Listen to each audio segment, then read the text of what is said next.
საქართველოში 2014 წლის საყოველთაო აღწერასთან დაკავშირებით მსჯელობენ ამ წუთებში თბილისში. ჰოლიდეი ინში მთავრობის სტატისტიკის ეროვნული სამსახურის და გაეროს მოსახლეობის ფონდის წარმომადგენლები დონორთა დახმარების მობილიზებასა და კოორდინაციას განიხილავენ.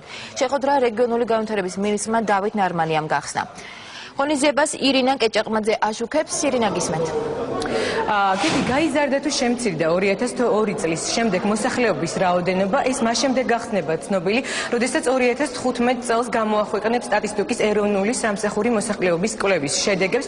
2002 წლის მონაცემებით კი მოსახლეობის რიცხვი 4.371.000 შეადგენდა. წინა მოსამზადებელი კვლევები მოსახლეობის აღწერასთან დაკავშირებით უკვე ჩატარდა 3 რეგიონში, აჭარაში, გურიასა და კახეთში. რაც შეეხება თბილისში დაიწყება ეს აღწერის პროცესი უკვე მიმდინარე წლის 20 ნოემბრიდან. რაც შეეხება თავად პროექტის ღირებულება, ის 18 მილიონ ლარს შეადგენს და სწორედ ამ საკითხთან დაკავშირებით მიმდინარეობს მოლაპარაკებები დონორ ორგანიზაციასთან დაკავშირებით და იგეგმება, რომ მოსახლეობის კვლევასთან ერთად აღიწეროს სასოფლო-სამეურნეო აქტივობები.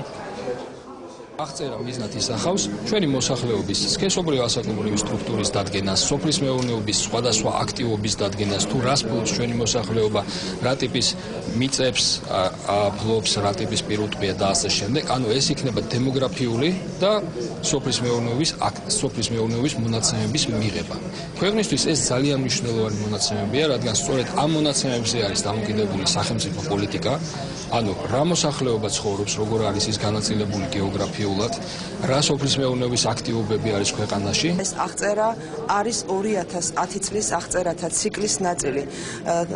თუ მოხდებოდა გადავადება ამ აღწერის შესაბამისად ციკლიდან ქვეყანა ვარდებოდა, რაც ძალზე უარყოფით გავლენას ახდენდა როგორც ქვეყნის პრესტიჟზე, ასევე იმ პროცესებზე, რომელიც ქვეყანაში მიმდინარეობს, ეს გახლავთ სტრატეგიული დაგეგმა, ეს გახლავთ რეფორმების პროცესი და ეს გახლავთ დონორთა დახმარებაც. 18 მილიონი არის ჯამური ღირებულება დაახლოებით, რაც ჯდება მოსახლეობის აღწერა, მისი ერთი ნაწილი წელს იხარჯება 2013 წლის ბიუჯეტიდან და ასევე 2013 წელს დონორი ორგანიზაციების კომპონენტიდან, რაც მეტ, ასე ვთქვათ, დონორების მხარდაჭერას მივიღებთ, მით უფრო შეგვიმსუბუქდება საბიუჯეტო ტვირთი. ამიტომ დონორთა საკოორდინაციო შეხვედრა სწორედ მიზნად ისახავს იმას, რომ დავაზუსტოთ, რომელი დონორი ორგანიზაცია რა მონაწილეობას მიიღებს ამ საკითხებზე და შემდგომ უკვე ბიუჯეტის პროექტის, ასე ვთქვათ, დაზუსტება მოხდეს.